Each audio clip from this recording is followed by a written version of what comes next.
Cet amendement vise à prévenir le reste à charge dans le cadre de la prise en charge palliative. En effet, il nous semble inconcevable que si on étend les soins palliatifs comme on le veut à 100% du territoire et si on souhaite que 100% des gens puissent accéder aux soins palliatifs, qu'on fasse une inégalité par rapport à des gens qui pourraient effectivement payer des dépassements d'honoraires et d'autres qui ne pourraient pas.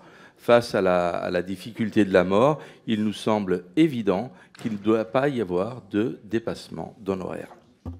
Je ne peux pas émettre un avis, je n'ai pas assez d'éléments à ce stade pour pouvoir donner un avis, donc je vous invite à demander, à interroger le gouvernement là-dessus en séance. Monsieur Pilato ? Je le maintiens, non seulement parce que entre nous, on n'a pas besoin du gouvernement pour prendre des décisions, je dirais, éclairées. Est-ce qu'on trouve normal d'accéder aux soins palliatifs, de faire tout le travail qu'on est en train de faire, et à la fin, de dire à des gens, tu ne peux pas y accéder parce que tu n'as pas assez d'argent. Il est là le problème. Donc les dépassements d'honoraires, à mon avis, doivent être bannis. On a eu suffisamment de scandales dans les crèches à but lucratif, dans les EHPAD à but lucratif. On va éviter ça sur la mort quand même. Qui semble assez déplacé d'envisager des dépassements d'honoraires sur ce type d'acte. Je ne crois pas non plus que nous ayons besoin de l'avis du gouvernement pour nous positionner sur ce type de décision. C'est bien notre rôle de dire ce que nous voulons ou ce que nous ne voulons pas. Donc j'apporte mon soutien à mon collègue sur cet amendement. Il y a quand même un autre élément dans cet amendement qui est la question du FNAS et de la difficulté aujourd'hui de le mettre en œuvre et de l'hétérogénéité qu'il y a sur le territoire, ce qui est d'ailleurs révélé par le rapport Chauvin. Donc j'aimerais bien aussi votre regard sur ce fonds qui n'est pas assez mis en place du coup pour accompagner les personnes en soins palliatifs et qui, selon les départements, n'est pas mis en œuvre de la même manière.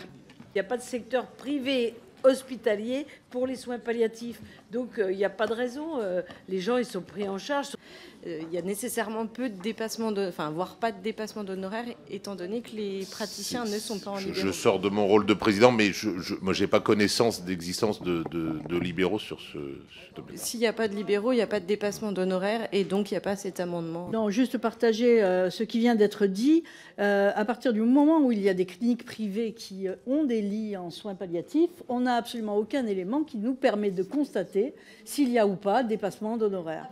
Donc c'est pour ça qu'il me semble effectivement plutôt rassurant d'imaginer qu'on puisse l'inscrire dans la loi et le voter en tant que tel. Ça me paraît être une précision essentielle. Nous allons procéder au vote sur cet amendement de M. Pilato et de ses collègues, qui a reçu un avis défavorable de Mme la rapporteure. Qui est favorable à cet amendement? Qui est défavorable à cet amendement? Il est adopté.